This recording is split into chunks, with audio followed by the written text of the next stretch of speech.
Alright, last time हमने Redux पे काम किया था और रिडक्स की बिल्कुल बेसिक फंक्शनैलिटी पे काम किया था और हमने कहा था कि जब हम एक कंपोनेंट में डाटा चेंज करते हैं तो what we are seeing is के data is changed into the store, और फिर जिस जिस कंपोनेंट को डाटा चाहिए होता है वो स्टोर से रिक्वेस्ट करके यूज सिलेक्टर के हुक से करता है। और जब हम यूआई से कोई एक्शन डिस्पैच करते हैं तो एक्शन डिस्पैच का मतलब ये है कि हम यानी कोई इवेंट अकर होता है, वो इवेंट क्या करता है, एक्शन को डिस्पैच करता है, और वो एक्शन किस पे मुश्तमिल होता है, एक्शन एक ऑब्जेक्ट होता है जिसमें पेलोड और टाइप यानी एक्शन की टाइप और साथ में पेलोड जाता है। पेलोड हमने पढ़ा नहीं था, उसको स्किप कर दिया था, हमने कहा था जी पहले सिर्फ टाइप को देख लें। एक्शन की टाइप की बेस पे रिड्यूसर में जाके वो एक्शन परफॉर्म होता है और फिर वो एक्शन जो है वो अपडेटेड यानी रिड्यूसर जो है वो अपडेटेड वैल्यू रिटर्न करता है टू द स्टोर, और फिर जिस जिस कंपोनेंट में वो वैल्यू यूज हुई होती है वो सारी की सारी ऑटोमेटिकली अपडेट हो जाती है। That was a bit recap. और अगर मैं इसकी प्रैक्टिकल डिटेल बताऊं तो this is the place which we have. और हमारे पास बिल्कुल छोटे से दो कंपोनेंट्स थे, एक हमारा स्टोर था और एक हमारा रिड्यूसर था। डिपॉजिट और विदड्रॉ दो एक्शंस हमने बनाने थे, हमने दो नहीं बनाए, हमने सिर्फ मेरे ख्याल में डिपॉजिट ही बनाया, दो के हम विदड्रॉ भी बना सकते हैं। अच्छा, आज हम यहाँ से आगे शुरू करेंगे और अभी सीन ये है कि मेरे पास ना ये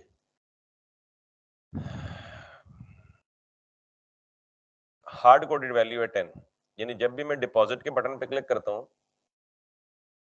तो 10 ऐड हो जाता है, और जब मैं विदड्रॉ के बटन पे क्लिक करता हूँ तो कुछ भी नहीं होता बिकॉज विदड्रॉ का बटन ही नहीं है यूआई पे। So let's go ahead and make a button.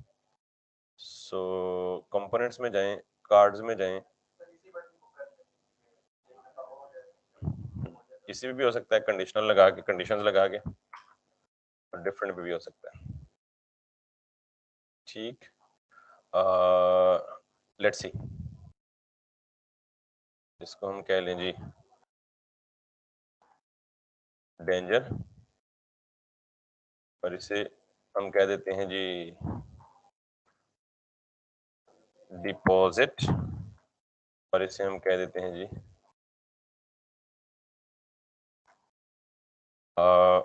Withdraw. ठीक,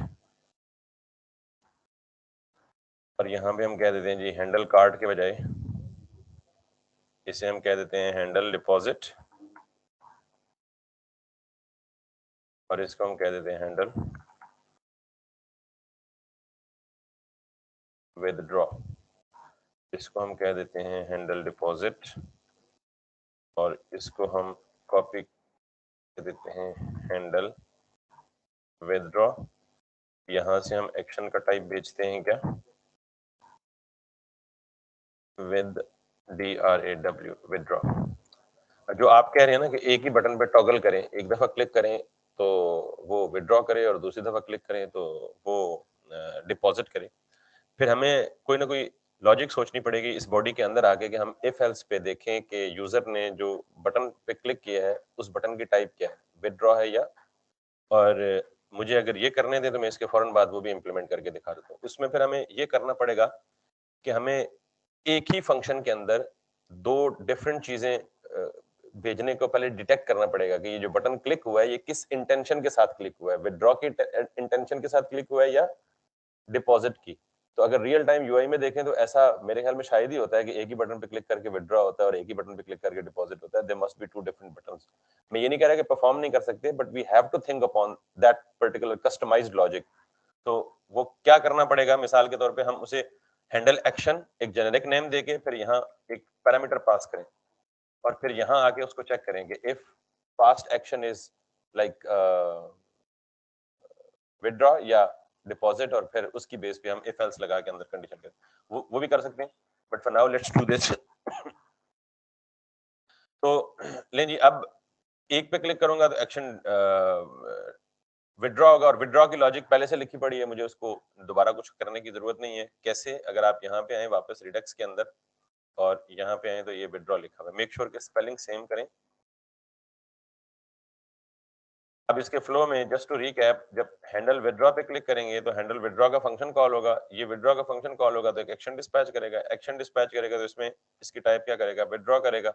ये जाएगा यहाँ पे, एक्शन डॉट टाइप में विड्रॉ आएगा, पहले के साथ मैच नहीं होगा विड्रॉ, इसके साथ मैच होगा तो इसके साथ रिड्यूस करके रिटर्न कर देगा अपडेटेड स्टेट को। So let's go ahead. और अगर ये स्टार्टिंग इनिशियल वैल्यू 100 है, अगर मैं इसको डिपॉजिट करता हूँ तो 110 हो गया, विड्रॉ करता हूँ तो 100 हो गया, विड्रॉ करता जाता हूँ तो ये लेस होता जाता है और डिपॉजिट करता जाता हूँ तो ये अप होता जाता है।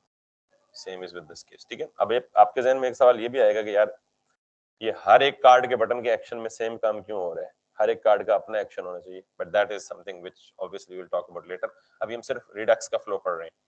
चलिए, सो अब हमने एक और चीज जो लास्ट टाइम इग्नोर की थी, पेलोड वाली, कि जब एक्शन डिस्पैच होता है तो हमने कहा था जी कि एक्शन के ऑब्जेक्ट में दो चीजें होती हैं, एक टाइप होती है और एक क्या होता है, पेलोड होता है। और पेलोड मींस सम डेटा, यानी instead of actually hard coding the data inside the reducer, हम जहां से एक्शन डिस्पैच करें, पेलोड का मतलब है कि साथ में कोई एक्स्ट्रा पेलोड, साथ में कोई एक्स्ट्रा सामान लेके जाओ, करेक्ट। तो बजाय हम यहाँ पे हार्ड कोड वैल्यू देने के, जहां से हम एक्शन डिस्पैच करें वहीं पे हम बता दें कि यार तुमने जो इंक्रीमेंट करना है ना, वो करना है लेट्स सपोज 5 का, विड्रॉ का वक्त डिक्रीमेंट होता है ना, तो हम साथ में पे लोड करते हैं जी कि अब तुमने हार्ड कोडेड 10 नहीं करना, अब जो यूजर भेजेगा वही वैल्यू तुमने यूज करनी है विड्रॉ के लिए और वही वैल्यू यूज करनी है किसके लिए, ऐड के लिए। तो मैं ये सपोज करता हूँ कि मैं ये जो पे लोड की प्रॉपर्टी है इस पे मैं कहता हूँ जी कि जब डिपॉजिट पे क्लिक हो तो 15 ऐड हो जाए और जब विड्रॉ पे क्लिक हो तो 5 विड्रॉ हो, ठीक है। और अब ये चूंकि मैं पे लोड भी फ्रंट एंड से यानी जहां से एक्शन डिस्पैच हो रहा है, एक्शन डिस्पैच होते वक्त पे लोड भेज रहा हूँ, तो ऑब्वियसली एक्शन के अंदर क्या आएगा, दोनों चीजें आएंगी ना, पे लोड भी और टाइप भी। तो टाइप निकाल, चूंकि ये ऑब्जेक्ट है एक्शन, ठीक, तो इसकी टाइप निकालनी थी तो मैंने क्या किया, एक्शन डॉट टाइप पे लोड निकालना है तो क्या करूंगा, एक्शन डॉट पे लोड। तो अब जब मैं यहाँ पे करूंगा तो इसको भी यही कहूंगा जी, एक्शन डॉट पे लोड। और अगर मैं इसी को यहाँ से उठा के यहाँ पे कर दूं एक्शन डॉट पेलोड, अब जब डिपॉजिट पे क्लिक होगा तो पेलोड डिफरेंट होगा, विड्रॉ पे क्लिक होगा तो पेलोड क्या होगा, एक्शन भी डिफरेंट, पेलोड भी डिफरेंट। तो अब instead of hard coding the value inside the reducer, अभी भी मैं हार्ड कोड ही कर रहा हूँ लेकिन अब मैं एक्शन को मजीद एक्सप्लिसिट कर दिया है कि एक्शन साथ लेके आएगा जो भी हमें वैल्यू ऐड या डिपॉजिट विड्रॉ करनी। तो अब मैं इसे क्लिक किया तो 100 से 115 हो गया और विड्रॉ करूंगा तो 110 हो गया, and you can play around with it many times. Clear. इसका मतलब ये है कि अब जो पे लोड है मेरा वो एक्शन डिस्पैच करते वक्त आ गया, या एक्शन डिस्पैच करते वक्त हम पे लोड भी पास कर रहे हैं, लेकिन स्टिल पे लोड अभी भी हार्ड कोडेड है, तो we won't be doing that. क्योंकि जब आपने बैंक में अमाउंट डिपॉजिट करानी होती है तो जरूरत नहीं है कि आप हर महीने 15 रुपए डिपॉजिट करें या 15,000 या 15 लाख डिपॉजिट करें, अमाउंट कैन वेरी। तो अब हम ये करते हैं, इसमें मजीद इनोवेशन ये हो सकती है कि हम ये जो वैल्यू है ये भी यूजर से इनपुट के तौर पे लें, और जो वैल्यू यूजर इनपुट पे दे वही विड्रॉ हो और वही डिपॉजिट हो। यानी मैं ये समझता हूँ या मैं ये चाहता हूँ कि यहाँ पे एक चेक बॉक्स, सॉरी एक इनपुट बॉक्स बनाओ और साथ में एक बटन बनाओ, जो भी वैल्यू यूजर इनपुट में दे और वो इनपुट में दे के जो भी एक्शन सेलेक्ट करे, डिपॉजिट या विड्रॉ, तो वही एज अ पे लोड पास होनी चाहिए और वही जाके रिड्यूसर में अपडेट या रिड्यूस होनी चाहिए, ठीक है। So let's do that again. मैं अगेन यूआई बहुत डिफरेंट बना रहा हूँ, ये बहुत माड़ी सी बना रहा हूँ, इसके लिए माजरत, because I just have to clear the concept of Redux. मैंने कहा जी इनपुट टाइप टेक्स्ट, इसका जो नेम है तो मैं कर देता हूँ जी कि वेल और आपको पता है टेक्स्ट बॉक्स की वैल्यू कैच करने के लिए हमें क्या लगाना पड़ता है, अनचेंज, और इसे हम कह देते हैं जी कि सेट वेल दिस, या आप हैंडल वेल भी कर सकते हैं। और उससे पहले जाहिर है चूंकि इसमें से जो भी वैल्यू आएगी उसको पिक करके हमें किसी स्टेट में सेव करना होगा, so let's talk about, let's declare the state as well. हम कह देते हैं जी amount, set amount, use state, और इनिशियली इस अमाउंट की वैल्यू आप 0 दे दें या व्हाट्सएवर, ठीक है। अब मैं ये चाहता हूं कि जो ही इस पे क्लिक हो तो ये set amount, not this, set amount call हो और सेट अमाउंट में, चूंकि आपको पता है कि हमने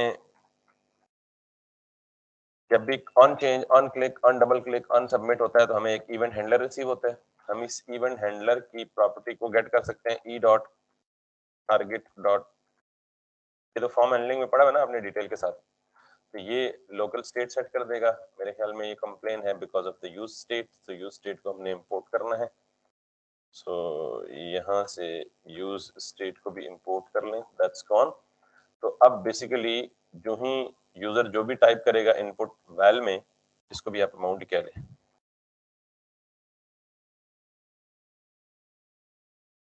जो भी इस अमाउंट में एंटर करेगा वो कहाँ जाएगा, इस अमाउंट के अंदर, और इस अमाउंट के अंदर से उठा के आप इसको कर लें दिस पेलोड और दिस पेलोड।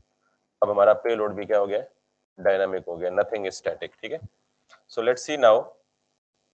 मैं यहाँ पे लेता हूँ जी फॉर एग्जांपल 15, सॉरी ये यहाँ पे लेता हूँ 200। अब 200 डिपॉजिट करने या विड्रॉ करने हैं दैट डिपेंड्स। अगर मैं डिपॉजिट करूंगा तो 200 क्या हो गया यहाँ पे, एंड दैट्स द प्रॉब्लम के बजाय ऐड होने के, ये बिहेवियर में आपको प्लेन जावास्क्रिप्ट से पता है, ऐड होने के बजाय क्या हो गए, कॉन्कैटिनेट हो गए। तो कॉन्कैटिनेशन की रीजन क्या है कि जब भी कोई टेक्स्ट बॉक्स आता है तो हमें पता है कि जावास्क्रिप्ट का डिफॉल्ट बिहेवियर है कि वो टेक्स्ट बॉक्स की वैल्यू को क्या ट्रीट करता है, स्ट्रिंग ट्रीट करता है। तो हम क्या कर सकते हैं, इस अमाउंट को स्ट्रिंग के बजाय पार्स इंट, ये बार बार आपने गालिबन पढ़ा हुआ है जावास्क्रिप्ट के अंदर, ये कर लें, और इस अमाउंट को भी क्या कर लें, पार्स इंट कर लें, या यहाँ पे पार्स इंट कर लें, या एक और तरीका भी है कि आप जहाँ पे ऐड कर रहे हैं ना जाके रिड्यूसर के अंदर, वहां पे भी पार्स इंट कर लें। ठीक है, क्योंकि एडिशन तो वहां हो रही है, तो या यहाँ पे कर लें, दैट्स इट। ठीक है, अगर लेट सपोज मैं यहाँ पे 200 करता हूँ, ये 200 ऐड हो गया, और अगर विड्रॉ करता हूँ तो वो 200 विड्रॉ हो गया, फिर विड्रॉ करता हूँ तो यहाँ से अगर मैं विड्रॉ 50 करता हूँ, 50 विड्रॉ हो गया, और अगर ऐड 500 करता हूँ तो वो 500 ऐड हो गया। तो दैट्स प्रीटी मच इट, कि हमने कोई भी चीज जो है वो स्टैटिक नहीं छोड़ी, हमने डायनामिक छोड़ी। बेसिकली जो कॉन्सेप्ट समझाना था वो डायनामिक स्टैटिक नहीं समझाना था, वो पेलोड समझाना था कि पेलोड क्या है, आप किसी भी वक्त कोई भी चीज एज अ पेलोड पास कर सकते हैं टुवर्ड्स दी रिडक्स। जी बिल्कुल भेज दें, जाएगी, क्यों नहीं जाएगी। ये इसको प्राइस ही समझ लें, नाम कुछ भी हो सकता है, तो पेलोड में कुछ भी, कोई भी वैल्यू जो आप पेलोड में भेजना चाहे वो जा सकती है। और अभी तक मैंने सिर्फ वैल्यू कहा है ना आपको, अभी ये सिर्फ वैल्यू ही नहीं जाएगी, ये पेलोड में आपकी ऑब्जेक्ट भी जा सकता है, पेलोड में आपकी अरे भी जा सकती है, कॉम्प्लेक्स डेटा स्ट्रक्चर, और उसमें थोड़ा सा चैलेंज होगा आपको, इतना आसान नहीं होगा जितना ये दिख रहा है। अभी तक तो मैं सिर्फ आपको रिडक्स का फ्लो समझा रहा हूँ। तो रिडक्स में सिंपल नंबर भी जाता है, रिडक्स में स्ट्रिंग भी भेज सकते हैं, रिडक्स में ऑब्जेक्ट भी भेज सकते हैं, पेलोड में पूरा का पूरा ऑब्जेक्ट जाए, और रिडक्स में पूरी की पूरी अरे भी जा सकती है, जिसमें अरे ऑफ ऑब्जेक्ट्स हो सकती है, अरे ऑफ नंबर्स हो सकती है, अरे ऑफ स्ट्रिंग हो सकता है, यानी any data type that we are supposed to work with can actually be passed to the Redux. ठीक होगी बात।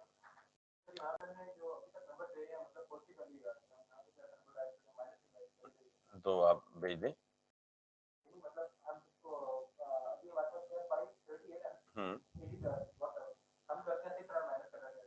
ठीक है, तो माइनस कर दें, कोई मसला नहीं, करा देंगे विड्रॉ। अच्छा 600 को विड्रॉ कर दें, अभी तो पॉजिटिव हो गया, इसमें से मजीद 700 को विड्रॉ कर दें। You are saying this, math पे क्यों शक कर रहे हैं, मैथ तो वो कंप्यूटर ने कर लिया। तो यहाँ कंडीशन लगा दें जी आप, यहाँ पे कॉम्प्लेक्स कंडीशन लगा दें इसको एग्जीक्यूट करने से पहले, if state is less than 0, return, यहीं से रिटर्न कर दो, नीचे जाइए ना, एल्स में ये काम करो। ठीक, और अगर आप चाह रहे हैं मैक्सिमम वैल्यू भी सेट कर दें तो आप यहाँ एक और इफ लगा लें कि if state is greater than like 1000, तो वो वहां से ऊपर नहीं जाएगी। अब देखें ना, यहाँ पे जब आएगी तो ये स्टेट, ये वाली चलने से पहले ये वाली लाइन चलेगी ना, इस लाइन में क्या करेगा, एग्जिस्टिंग स्टेट को उठाएगा और कंपेयर करेगा कि अगर एग्जिस्टिंग स्टेट 0 से लेस है तो यहाँ से क्या हो जाएगा, रिटर्न हो जाएगा, नीचे आएगा ही, और आपकी वैल्यू चेंज नहीं होगी। फिर आप फ्रंट एंड में जहां से वैल्यू भेज रहे हैं वहां पे प्रॉपर वैलिडेशन लगा सकते हैं कि आपकी जो स्टेट की वैल्यू है वो नेगेटिव जाए ही ना, तो चाहे आप रिड्यूसर में जाके लॉजिक लगा लें, चाहे आप अपने यूआई पे जाके लॉजिक लगा लें, कहीं भी ये तो आपकी रिक्वायरमेंट और आपका फ्लो है जैसे आप सोचते हैं। ठीक है, कह रहे जहां तक। अब हमने यहाँ से थोड़ा सा आगे जाना है और हम बेसिकली रिडक्स का जो फ्लो है ना वो कंप्लीट कर चुके हैं, बेसिकली रिडक्स कोर का। रिडक्स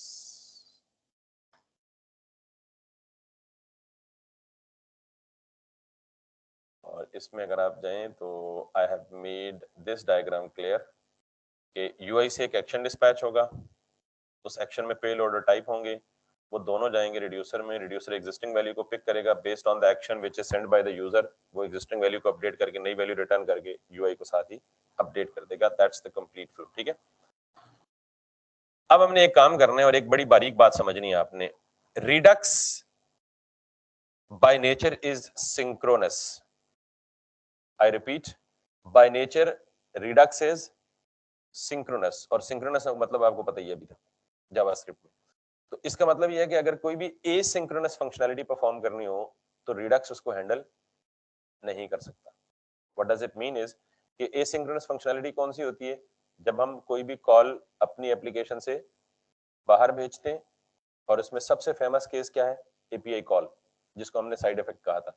तो इसका मतलब यह है कि अगर बेसिकली हमने करना क्या होता है कि हमने एपीआई कॉल भेजनी होती है सर्वर को, और हमें नहीं पता कि एपीआई कॉल कितना टाइम लेगी, तो हम ऐसी लॉजिक कहाँ रखते हैं? एसिंक्रोनस फंक्शन में, एसिंक का वेट में रखते हैं। तो रिडक्स बाय नेचर और बाय डिफॉल्ट एसिंक्रोनस ऑपरेशंस को सपोर्ट नहीं करता, and that is the place where thunk comes into play. एक और टर्म आप सुनेंगे, Redux thunk. Got it? But before moving to the thunk and before moving or before actually making the redux asynchronous using the thunk middleware, let me give you one more interesting thing. चूंकि Redux थोड़ा सा tricky होने जा रहा है, तो इस trick को समझने के लिए आपको रिडक्स की स्टेट ट्रैकिंग करनी आनी चाहिए कि रिडक्स की स्टेट में किस वक्त किस जगह पे क्या पड़ा हुआ है। ठीक है, सो मैं राइट क्लिक करता हूं और इंस्पेक्ट पे जाता हूं। जैसे आप अपनी नॉर्मल फ्रंट एंड एप्लीकेशन की ट्रैकिंग कर सकते हैं या उसका वो कर सकते हैं ना, देखभाल सकते हैं इंस्पेक्ट करके। तो यहाँ पे अगर आप जाएं तो आपको एक एक्सटेंशन है जो कि मैंने पहले से इंस्टॉल की हुई है। तो अगर आपने इंस्टॉल नहीं की हुई तो ऑब्वियसली आपको ये चीज नजर नहीं आएगी यहाँ पे।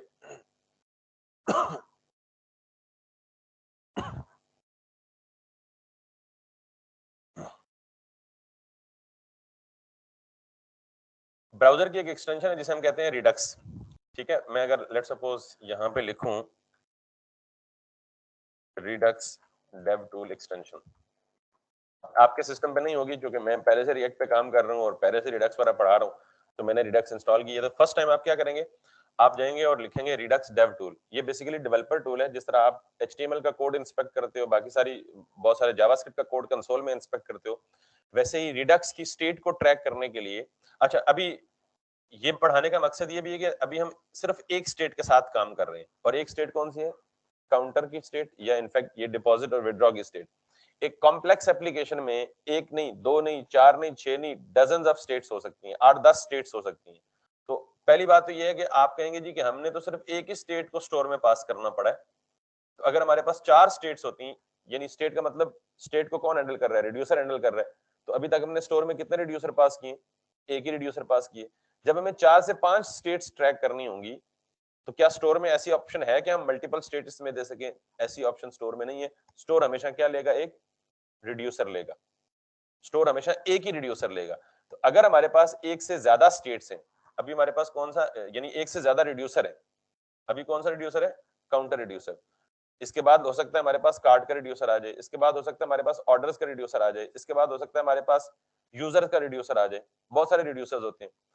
तो इसका मतलब ये है कि स्टोर तो एक ही रिड्यूसर लेता है, तो हमारे पास एक और फंक्शन होता है जो कि रिडक्स ही प्रोवाइड करता है, जिसका नाम है कंबाइन रिड्यूसर्स। वो कंबाइन रिड्यूसर्स क्या करता है कि अगर आपके पास 4 रिड्यूसर्स हैं या 5 रिड्यूसर्स हैं, तो कंबाइन रिड्यूसर में हम वो 5 के 5 रिड्यूसर्स पास करते हैं, वो हमें एक रिड्यूसर रिटर्न करता है उन सारों को मिला के। वो हम एक रूट रिड्यूसर जब पास करते हैं, किसमें? स्टोर में पास करते हैं। अब चूंकि ये 3 या 4 रिड्यूसर्स को पास करने वाली कहानी समझाने लगा हूं, तो जब ये 3 या 4 रिड्यूसर्स होंगे तो फिर आपको आएंगे एरर्स या प्रॉब्लम्स आएंगे, तो फिर आपको उनकी डिटेक्शन या उनकी डिबगिंग या उनकी स्टेट ट्रैकिंग चेक करनी होगी। उस स्टेट ट्रैकिंग के लिए ये पहले टूल बताने लगा हूं, ताकि जब हमें वो प्रॉब्लम्स आए तो हम जाके फौरन रिडक्स डेव टूल ओपन करें और डेव टूल ओपन करके हम अपना प्रॉब्लम्स वहां से देख सकें, और फिर जब प्रॉब्लम देख लें तो उसकी पहचान भी या उसको रिजॉल्व करना भी आसान हो जाएगा। तो सबसे पहले आपने करना है रिडक्स डेव टूल। ये ब्राउजर की एक्सटेंशन है, क्रोम की एक्सटेंशन। हम क्रोम के साथ काम करते हैं तो आप सर्च कर सकते हैं, ये माइट बी फायरफॉक्स के लिए भी होगी, अलग होगी, हर ब्राउजर ने दी होगी। तो ये मेरे पास ऑलरेडी एडेड है, तो मैं दोबारा इसको ऐड नहीं कर रहा। इनफैक्ट जब ये ऐड हो जाएगी तो आपके यहाँ पे टॉप पे या इधर ये पजल आइकन के बीच में यहाँ पे आ जाएगी, ठीक है। तो ये जो भी एप्लीकेशन रिएक्ट में बनी होगी ये खुद ब खुद एक्टिव हो जाएगी, यानी वेबसाइट पे डिटेक्ट करके, ठीक है। इस पे अगर आप चाहें तो रिडक्स डेव टूल अब मैंने क्या करना है, सबसे पहले कि मेरे पास नॉर्मली ये सारी की सारी जो है इसकी जो स्टेट्स है वो यहाँ पे शो होंगी, ठीक। अच्छा ये जो है रीसेट कर लें, रीसेट कैटेगरी लिस्ट।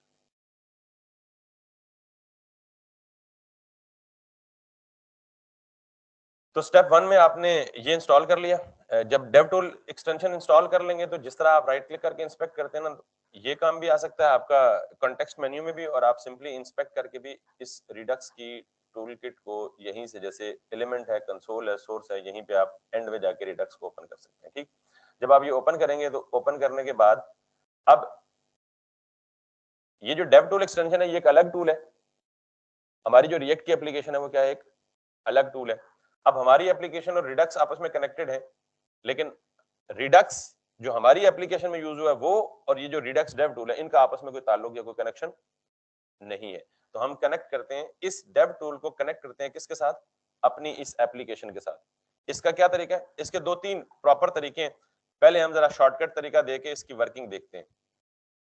आप अगर थोड़ा सा नीचे आएंगे ना तो लेट्स सी, आपको एक गिट की रिपोजिटरी मिलेगी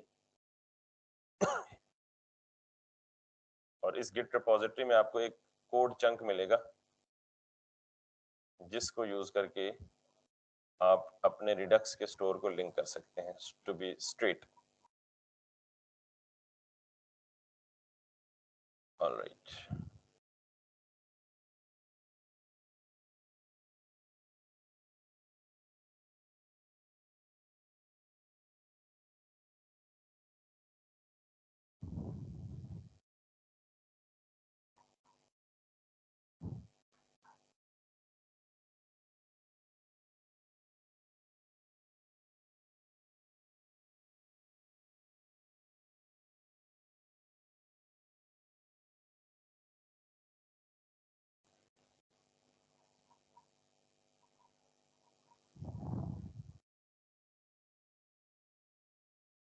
राइट दिस वन। चूंकि मैं ये बता रहा हूँ कि अभी मैं रिडक्स कोर यूज कर रहा हूँ प्योरली आपको सारा रिडक्स का फ्लो समझाने के लिए, तो ये चीजें आहिस्ता आहिस्ता क्या हो रही हैं, डेप्रिकेट हो रही हैं। हमने बेसिकली जाना रिडक्स टूलकिट पे, तो पहले मैंने जो 2-3 टैब्स खोले उन सारों में वो तरीका कौन सा बता रहा था, रिडक्स टूलकिट वाला। तो आपने सिंपली ये करना है कि यहाँ पे ये एक चीज, ये देखें क्रिएट स्टोर, उसमें पहला आर्गुमेंट क्या पास किया है, रिड्यूसर, और दूसरा आर्गुमेंट उसने ये पास किया है which is this entire thing. ये जो लाइन है ना इसको आप कॉपी करके एज इट इज अपने क्रिएट स्टोर के फंक्शन में सेकंड आर्गुमेंट के तौर पे पास कर दें। करेक्ट, ये लाइन एज इट इज आप खुद जाके इसी तरह जैसे मैंने क्यूरी की है रिडक्स डेव टूल गिटहब, या सिंपली आप इसी कोड की गिटहब रेपो से कॉपी करके फिलहाल कर लेंगे, डाउनलोड कर लेंगे। तो अब जब मैंने इतना काम कर लिया, सिर्फ इतना काम करने से जब मैं रिफ्रेश करूंगा तो मेरी रिएक्ट की स्टेट जो है वो कनेक्ट हो जाएगी किसके साथ, डेव टूल के साथ। और जब मेरी रिएक्ट की ऐप डेव टूल के साथ कनेक्ट हो जाएगी तो फिर डेव टूल में जो स्टेट शो होगी वो किसकी शो होगी, मेरी ही ऐप की शो होगी। और अगर अब मैं यहाँ पे आऊं और रिफ्रेश करूं इसको, तो इसमें ये इनिशियल स्टेट क्या हुई हुई है, 100 हुई हुई है, which is my own state, ठीक। अब अगर मैं यहाँ से इसे डिपॉजिट करूंगा कुछ भी, लेट्स सपोज 78 डिपॉजिट करूंगा, तो ये क्या बन गया, 178। डेव टूल को यूज करने का जो तरीका है वो ये है कि यहाँ पे आप अगर देखेंगे तो ये स्टेट ट्री बता रहा है, ठीक, ये मुख्तलिफ शक्लों में बताएगा आपको, चार्ट की सूरत में भी बताएगा, रॉ की सूरत में भी बताएगा और ट्री की सूरत में बताएगा, आप इनमें से कुछ भी यूज कर सकते हैं। ये जो विंडो है यहाँ पे ये एक्शन बताएगा। अभी मैंने क्या किया, कौन सा एक्शन परफॉर्म किया, डिपॉजिट। अगर मैं ये विड्रॉ करूंगा, मिसाल के तौर पे यहाँ से 6 विड्रॉ करूंगा, तो इसने 2 एक्शन बताए। उसने कहा जी पहला एक्शन कौन सा आकर हुआ, डिपॉजिट का, डिपॉजिट के एक्शन में क्या हुआ, वैल्यू 178 हो गई। दूसरा एक्शन में करूंगा तो दूसरे एक्शन में क्या हुआ, एक्शन का नाम यहाँ लिखा है, ये क्या हुआ, विड्रॉ। तो विड्रॉ के केस में वैल्यू क्या होगी, 172। फिर मैं विड्रॉ करूंगा तो तीसरा एक्शन लिस्ट हो गया, तीसरे एक्शन के केस में वैल्यू क्या होगी, फिर मैं डिपॉजिट करूंगा तो चौथा एक्शन डिस्पैच हो गया। ये बेसिकली आपकी रिडक्स की स्टेट ट्रैकिंग है कि किस वक्त कौन सी चीज क्या हो रही है। ये बेसिकली आपका रिडक्स डेव टूल है और इसको लिंक करने का सादा सा तरीका ये है कि आप सिंपली क्रिएट स्टोर में कर लें। अब हम एक और काम करने जा रहे हैं और वो काम है हमारा बेसिकली 2 स्टेट्स या 2 से ज्यादा स्टेट्स को कंबाइन करना, जिस तरह मैंने कहा जी कंबाइन रिड्यूसर्स। तो कंबाइन रिड्यूसर्स एक बिल्ट इन फंक्शन है जो क्या काम करता है, अगर आपके एप्लीकेशन में, अगर आपकी एप्लीकेशन में 2 या 2 से ज्यादा रिड्यूसर्स हैं तो आप वो 2 रिड्यूसर्स स्टोर में पास नहीं कर सकते। आप उन दोनों रिड्यूसर्स को एक कंबाइन रिड्यूसर के फंक्शन को दें, वो दोनों को कंबाइन करके आपको एक रिड्यूसर रिटर्न करेगा और वो रिड्यूसर आप किस में पास कर देंगे, स्टोर में पास कर देंगे। So let's talk about the last thing of the core, then we will move to the Redux thunk, और रिडक्स थंक के बाद हम रिडक्स टूल किट पे मूव करेंगे, which is obviously the last topic of the front end side.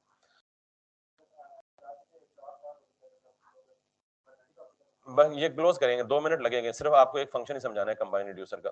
I will try my best to close it. So आप again यहाँ पे लिखें जी कंबाइन रिड्यूसर। अच्छा, ये याद चीजें मुश्किल से होंगी आपको, तो इसलिए जो मैं काम कर रहा हूँ कि मैं भी सिर्फ मुझे फ्लो पता है, बाकी आप डॉक्यूमेंटेशन की सपोर्ट लेंगे और ये काम करेंगे, it's there is no harm in it.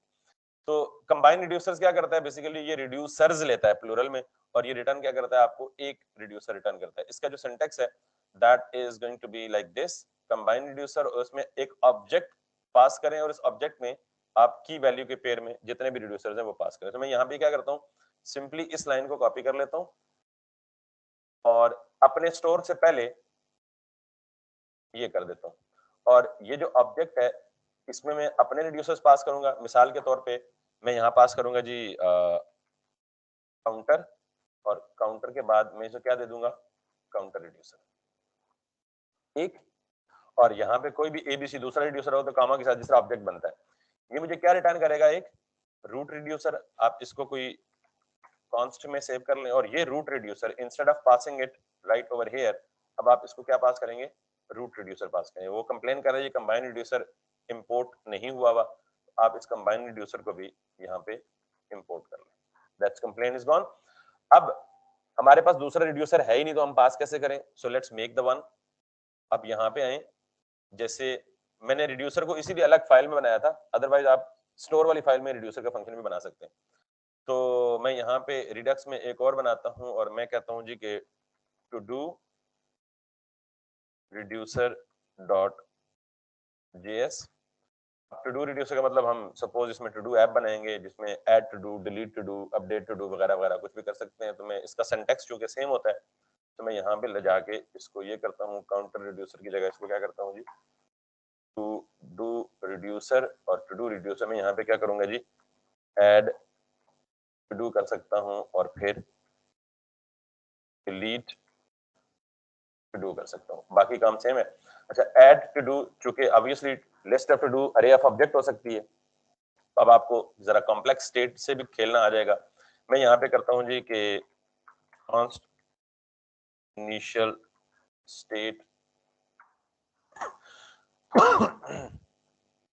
Equals to एक ऑब्जेक्ट, और उस ऑब्जेक्ट में कहता हूँ जी TODOS और दिस कर देता हूँ, दिस और दिस कर देता हूँ।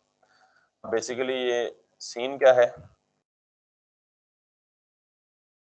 कोशिश करें कि इनिशियल स्टेट को हमेशा किस फॉर्म में रखें, ऑब्जेक्ट की फॉर्म में रखें। Object is the most convenient way of communication between the different applications, ठीक है। तो मैंने क्या रखा, मैंने कहा जी मेरे पास टू डूज की लिस्ट हो सकती है, यानी 10 to dos, 15 to dos, 12 to dos हो सकते हैं। तो टू डूज को ऑप्टिमल तरीका क्या है रखने का, अरे में रखना, और अरे क्या होगी, अरे ऑफ ऑब्जेक्ट्स होगी। तो मैंने इस पूरी अरे को उठा के किस में रख दिया, एक ऑब्जेक्ट में। यानी वो ऑब्जेक्ट में क्यों रखा, मैंने कहा जी कि हम नॉर्मली रिडक्स में ऑब्जेक्ट के साथ मोस्ट कन्वीनियंटली इंटरेक्ट करते हैं। तो मैंने क्या कहा, ये पूरा मेरा ऑब्जेक्ट है इनिशियल, और उस ऑब्जेक्ट के अंदर की नाम टू डू है और उसकी वैल्यू क्या है, पूरी एक अरे है। समझ आई बात। और ये इनिशियल स्टेट मैंने उठा के किसको दे दी, ये दे दी। क्लियर हो गई बात या नहीं क्लियर हुई? नहीं थोड़ी थोड़ी क्यों, आप सिंपली ये काम कर दें यार, अगर आपको थोड़ी थोड़ी क्लियर हुई है तो। मैंने कॉम्प्लेक्सिटी से बचने के लिए ये काम किए, इनिशियल स्टेट ही देनी है ना। तो मैंने कहा जी इनिशियल स्टेट 100 है। अभी थोड़ी देर पहले आपको बताया कि ये स्टेट जरूरी नहीं कि नंबर के फॉर्म में हो, ये अरे भी हो सकती है, ये ऑब्जेक्ट भी हो सकता है, कुछ भी हो सकता है। तो मैंने कहा जी अगर ऑब्जेक्ट हो सकता है तो अब मेरी इनिशियल स्टेट क्या है, ये है। अब मैंने कहा जी ऑब्जेक्ट में कुछ भी हो सकता है, तो मैंने कहा जी मैं टू डूज करूंगा, और टू डूज की इनिशियल क्या होगी, ये होगी। जब जब यूजर टू डू ऐड करता जाएगा इस अरे में आके पुश होते जाएंगे, ये इनिशियल स्टेट होगी। अब मैंने कहा जी यहां खिचड़ी बनाने के बजाय मैं इसको उठा के इनिशियल स्टेट में ये काम कर दूं तो इसमें कितनी रॉकेट साइंस है, और फिर यहां इस इनिशियल स्टेट को पास कर दूं जस्ट कोड की रीडेबिलिटी के लिए। हम वही कर रहा हूं बीच में, इस तरह रीडेबिलिटी आसान हो जाएगी।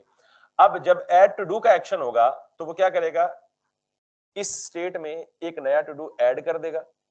वो नया टू डू आएगा कहां से, पेलोड से भाई। और जब टू डू डिलीट होगा तो कौन सा एक्शन, डिलीट टू डू। क्या पता कौन सा टू डू डिलीट होगा, ये कैसे पता चलेगा, जब डिलीट टू डू का एक्शन डिस्पैच आएगा तो एक्शन डिस्पैच होगा तो पेलोड में आईडी आएगी, भाई इस आईडी को उठा के क्या करो आप, डिलीट कर दो। ये बात समझ आ गई है सबको? अच्छा मैं अभी ये वाला काम नहीं कर रहा क्योंकि जाहिर है टाइम की कमी है, लेकिन आपको इतना पता है कि जो इनिशियल स्टेट होगी, इनिशियल स्टेट की जो शक्ल होगी, अपडेटेड रिटर्न स्टेट की शक्ल भी वैसी ही होनी चाहिए। ये तो आपको पहले से पता है। तो इनिशियल स्टेट क्या है, ऑब्जेक्ट है, तो रिटर्न भी क्या होना चाहिए, तो मैं सिर्फ खाली ऑब्जेक्ट दे देता हूं। जब काम करूंगा add to do, actually add करूंगा तो फिर इसको फिल कर दूंगा। और यहां भी रिटर्न क्या होना चाहिए, समझ आई बात। और ये स्टेट अगर कुछ नहीं पास करेंगे तो इनिशियली तो है ही ऑब्जेक्ट। बात समझ आ गई है? अब मैं यहां पे वापस आऊंगा, ये रिड्यूसर यहां से क्या हो रहा है, एक्सपोर्ट हो रहा है, टू डू रिड्यूसर। इसको मैं इंपोर्ट करूंगा कहां पे, यहां पे import to do reducer from this. और इसको जैसे काउंटर लिखा हुआ है ना कंबाइन रिड्यूसर में, इसको भी ब्रेक कर लें जस्ट फॉर द रीडेबिलिटी। अगर आपको ये रीडेबिलिटी अच्छी नहीं लगती तो आप अपनी लॉजिक बना लें, कोई मसला नहीं है इसमें, यानी जैसे आपको अच्छा लगता है। तो कंबाइन रिड्यूसर में एक ऑब्जेक्ट पास होता है, ऑब्जेक्ट में मेरे पास to dos, to do reducer. अब मैं क्या कर रहा हूँ, क्रिएट काउंटर रिड्यूसर और टू डू रिड्यूसर दोनों को किस में पास कर रहा हूँ, कंबाइन रिड्यूसर में। ये क्या रिटर्न कर रहा है, रूट रिड्यूसर। रूट रिड्यूसर किसको पास कर रहा हूँ, स्टोर को पास कर रहा हूँ। ऐसे अगर आपके पास 10 रिड्यूसर्स हो ना, अब आपने ये काम करना है, की वैल्यू की फॉर्म में रिड्यूसर्स प्रोवाइड करना है। If there is no error, let's go and check into the into this. यहां पे आ रहा है अनडिफाइंड, इसका मतलब समथिंग इज रॉन्ग, क्योंकि अगर लेट्स सपोज ये अनडिफाइंड आ रहा है तो we made a mistake. Otherwise यहां पे क्या आना चाहिए था, हमारी दोनों की दोनों states. Got it? So why it is like that, इसको हम ट्रैक करते हैं पहले। So objects are not valid as React child. अच्छा ये इसका एरर नहीं है इस चीज का, ये काउंटर पहले क्या था, सिंपल एक वैल्यू थी ना, सिंपल काउंटर रिड्यूसर यहां पास हो रहा था ना। अब यहां जब पास हो रहा था तो वो सिंपल काउंटर बतौर वैल्यू यूज हो रहा था। अब मैंने उसी काउंटर को किधर दे दिए, ऑब्जेक्ट बना दिए। तो जहां मैं यूज कर रहा हूं, यूज सेलेक्टर से सेलेक्ट करके, वहां वो किस तरह यूज हो रहा है, as it is counter use हो रहा है ना। तो ये जो एरर है इस शक्ल से वाकिफ नहीं है आपको, objects are not valid as React child. जब ये पहली दफा एरर आया था तो मैंने आपको कहा था ये याद रखने बड़े काम की चीज है। ये एरर किससे रिलेटेड है कि आप कहीं ना कहीं JSX में डायरेक्ट ऑब्जेक्ट को प्रिंट कर रहे हैं। याद आया नहीं आया कि कहीं ना कहीं JSX में आप किसको प्रिंट कर रहे हैं, डायरेक्ट ऑब्जेक्ट को प्रिंट कर रहे हैं, और वो कहाँ प्रिंट कर रहे हैं मैं आपको बताता हूँ कहाँ प्रिंट कर रहे हैं। वैसे तो आपको गैस कर लेना चाहिए कि हम नेव बार में आए और नेव बार में यहाँ आके ये काउंटर प्रिंट हो रहा है। ठीक, अगर मैं इसको हटा दूं थोड़ी देर के लिए और इसको रिफ्रेश करूं, एवरीथिंग इज बैक। समझ आई बात?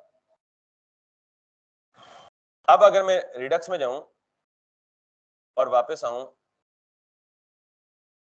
तो इसको अब भी, यानी इसका मतलब है कहीं ना कहीं और भी कोई काम खराब हो रहा है। ठीक है, तो अब इसका मतलब हमने इसको कहीं और भी शायद यूज किया हुआ है या नहीं किया हुआ। क्यों जी, कहीं इसको कहीं और यूज किया हुआ हमने या नहीं किया हुआ?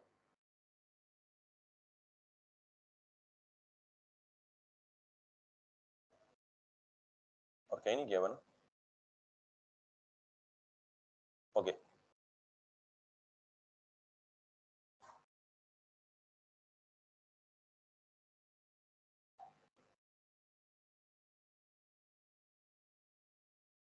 ओके। अगर मैं यहाँ पे किसी को डिपॉजिट करूं एक्शन में, तो कैन यू डू दैट? ये इस वजह से एरर था कि अब ये जो काउंटर है ये किसके अंदर है, बेसिकली एक ऑब्जेक्ट के अंदर। अब अगर वो जहां काउंटर लिखा हुआ था ना, सिर्फ वहां मैं काउंटर डॉट काउंटर करूंगा तो ओके हो जाएगा, राइट? लेकिन अभी सिर्फ ये देख लें कि मेरे पास कंबाइन रिड्यूसर क्या चीज पास कर रहा है, दो रिड्यूसर्स लिए इसने, और यही दो रिड्यूसर्स मुझे यहाँ स्टोर ये शो कर रहा है काउंटर, और काउंटर के बाद क्या है, टूडूज। और अगर टूडूज पे जाऊं तो आपको पता है कि टूडूज के ऑब्जेक्ट की इनिशियल वैल्यू क्या थी, टूडूज की था, और उसकी वैल्यू क्या थी, अरे थी। अब अगर मैं यहाँ पे इसी तरह विदड्रॉ करूंगा तो विदड्रॉ में काउंटर 100 हो गया और इसमें कोई चेंज नहीं आया, क्योंकि उसकी रिटर्न स्टेट में मैंने कुछ भी नहीं दिया, एम्प्टी ऑब्जेक्ट ही दिया, या उसके साथ इंटरेक्ट नहीं किया, या उसकी तरफ अभी एक्शन डिस्पैच ही नहीं हुआ, टू डू की तरफ अभी कोई एक्शन डिस्पैच नहीं हुआ। तो सिर्फ इतना जान लेना अभी तक आपकी जरूरत है कि पहली चीज, स्टोर यानी रिडक्स ओवरऑल सेटअप कैसे करते हैं, रिडक्स के स्टोर में एक रिड्यूसर हो तो कैसे पास करते हैं, और नॉर्मली किसी भी एप्लीकेशन में एक रिड्यूसर नहीं होता। नॉर्मली स्टेट मैनेजमेंट कॉम्प्लेक्स है, और कॉम्प्लेक्स एप्लीकेशन में कॉम्प्लेक्स स्टेट होती है, और कॉम्प्लेक्स स्टेट का मतलब है कि एक से ज्यादा रिड्यूसर्स होते हैं। तो जब आपके पास एक से ज्यादा रिड्यूसर्स होंगे तो उस एक से ज्यादा रिड्यूसर्स के साथ काम करने से पहले आपको ये पता होना चाहिए, 2 मिनट, ये पता होना चाहिए कि स्टेट को ट्रैक कैसे करते हैं। स्टेट को ट्रैक करने के लिए आपने डेव टूल सेटअप कैसे करना है, सेटअप करने के बाद जब आपके पास मल्टीपल रिड्यूसर्स होंगे तो मल्टीपल रिड्यूसर्स को आपने कंबाइन रिड्यूसर्स में पास करके एक रिड्यूसर रिटर्न करवाना है, उसको स्टोर में पास करवाना है, बाकी सारी वैल्यू सेम है। आखिरी एक चीज रह गई है before moving to the Redux toolkit, which is the actual topic to be understood. Basically ये अंडरस्टूड इसलिए कि ये उसकी फाउंडेशन है, ये समझ नहीं आएगा तो रिडक्स टूलकिट समझ नहीं आएगा भाई। और ये मैंने पढ़ाने से पहले कहा था कि रिडक्स इज एडवांस थिंग।